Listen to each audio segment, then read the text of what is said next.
So you want to become a therapist. Let's talk about what that journey actually looks like as someone who's currently a graduate student therapist.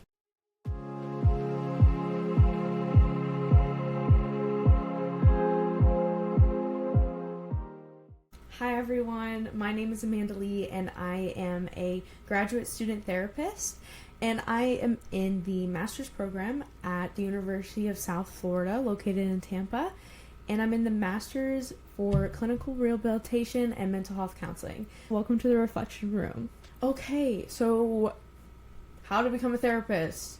How do I do it? I've sat in your shoes. You're like, okay, what are the next steps? You might be in high school, even before then, you might be in high school, you might be in college, whatever it may be. I hope that this video can provide some more information and insight into how to become a therapist. Now, I remember when I was in your shoes and I was scouring the internet, looking on YouTube, looking on everything, and trying to figure out what are the next steps, like how do I do this?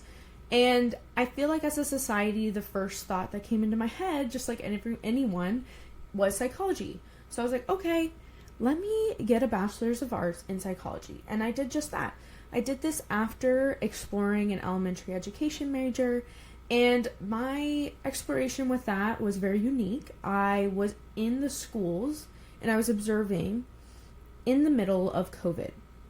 And I was observing the schools prior to COVID, but I had known I'd always wanted to be a teacher when I was really young. And so I started this path wanting to be an elementary school teacher.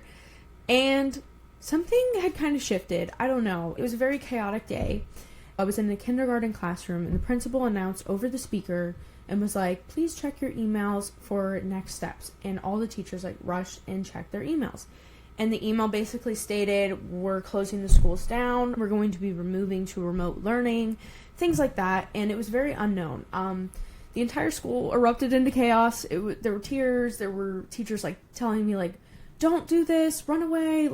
It was very chaotic. And I just remember seeing the faces of the students that I was in the classroom of, and they were just so distraught. And I think there was just this huge level of confusion that I think us as human beings can completely resonate with. And it was everywhere. It was in the teachers, it was in the staff, in the students. And I went home that day and something had kind of shifted in me. And it wasn't from the people telling me not to do it. I think it was more the nature of where education was going, the unknowns. I didn't know where it was going. I didn't know. We all didn't know. So I was put in a unique position. I was in the elementary education kind of concentration in my AA program. And I was graduating with my AA that May. So COVID kind of hit around March, I believe. And I had finished my education of what I needed for AA level. And I had that summer off before I went into my bachelor's program at USF. So that summer was unique in that I know everyone else was at home isolated. But for me, there was this sense of I don't know if this is the right major. I don't know if this is the right thing I want to do. So I really sat down with myself and I was like, what is it that you want to do? What is it? And I think we've all had that. But yeah, I came to the conclusion that in order to work towards what I'm passionate about, I always knew that I wanted to help people. And I didn't really know what that looked like. I had thought I knew what it looked like in terms of teaching, but things changed, like I said, and I noticed that mental health was really big. And during that time, we were all very isolated, and I think as a society, we were at home a lot, and being at home a lot made us have to face certain things that maybe we weren't in the hustle culture that we lived in prior to COVID. And I think mental health since then has been a topic that's been brought up, and I think that is beautiful. And I know that I was struggling at the time with my own mental health struggles on top of everything that was going on with the society, and I knew that's what I was interested in, that's what I wanted to do. So at that point, I decided to go into USF, my first semester there, post AA, and I went in as a Bachelor of Arts in Psychology. I didn't know how to become a therapist. I didn't know what the pathway was. That whole summer I spent scouring the internet, figuring out how to become a therapist, and nothing was telling me how to do it. So I was like, okay, I guess I'll just do psychology. And that's a valid thing, that's perfectly fine. I ended up actually switching my major again from a psychology major to a behavioral healthcare major just because it was a science bachelor's, it was more clinical based, it was more application based, and that just helped me. I was just more into it. It also had a concentration that was children's mental health, and then I got a minor in psychology. So there are certainly different pathways to it. But that summer I found myself really struggling because I didn't know what to do or how to get there. So I hope that this video will be helpful. So I want to share 3 simple tips, 3 steps. There's education, 1, training, 2, and licensure, 3. And that is how to become a therapist in the simplest terms. Now, I'll go into depth into it a little bit more. But in the state of Florida, to become a licensed mental health counselor, you need a bachelor's in a related science, something like psychology or behavioral healthcare or social work or something along those lines. And then you need to go to a master's program. That could be a clinical-based program like I'm in, which is specifically for rehabilitation or mental health counseling. And there's a variety of different programs, but I would recommend one that's clinical-based, that has practicum and internship experiences within it. That way you can gain that experience with your cohort and with your professor and with your supervisors at your sites, so you just have a better, well-rounded experience with it. Yeah. So there's the education part. You get the bachelor's, you get the master's. It sounds so simple, but here I am in my second year in the master's, and this has been a long-haul journey. Now we're in 2025. So 5 years into this journey, here I am. Now, that journey could take a shorter amount of time or longer amount of time. It's just unique to you, specifically. So get the bachelor's, get the master's. Now what? After you finish your master's in counseling, now you need to take the licensure exam. It's a national exam to become a licensed mental health counselor. Now, this exam is something that your coursework will really prepare you for. You'll do a lot of studying before. I will be taking it in probably like the end of this year because I graduate in December, so probably like January or something like that. But basically you take the exam and you hope that you pass. And now you pass. Yay. Okay. Yes, we passed. We passed. The first time. Yes. And now you're going to register with the state of Florida to be a registered mental health counselor intern. I know it's a lot. It's a lot. There's legislation right now that's trying to change the name from intern to something more like associate, just because it's more reflective of where you're at that level. You know, you've got a master's degree, you have that clinical experience. I know my program requires me to do 900 hours of clinical experience in total. So you've been seeing clients. You are a therapist at that point.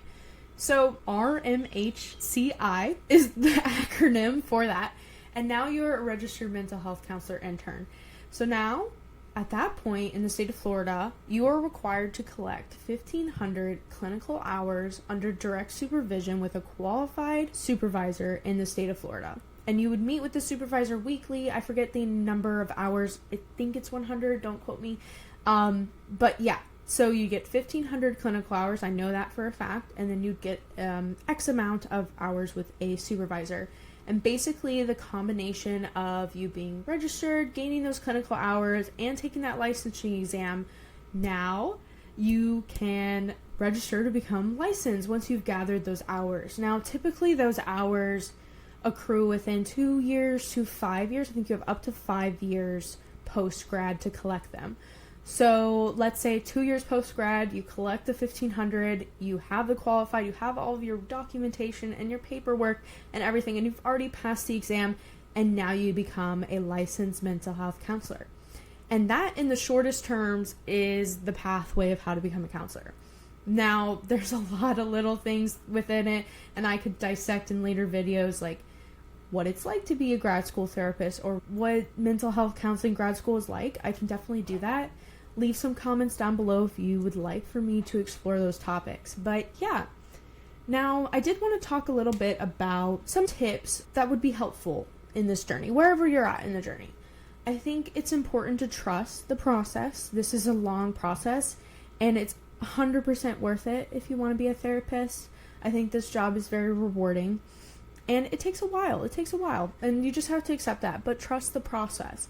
And I think believing in yourself. I think we talk about imposter syndrome a lot, and it's certainly going to come up. It's going to come up no matter what. I've talked to therapists in the field who've been in the field for like 20 plus years and who are still struggling with imposter syndrome. So that's okay, and you're not alone. And I too struggle with that sometimes, so I hope that helps a little bit. It's gonna come up, but that's okay, because in the field we like to call ourselves baby therapists. You're figuring it out, you're learning, and you're gonna make mistakes along the way, and that's okay. You're learning how to become a therapist. Everyone starts somewhere. No one just immediately knows how to become a surgeon or a doctor. It takes time.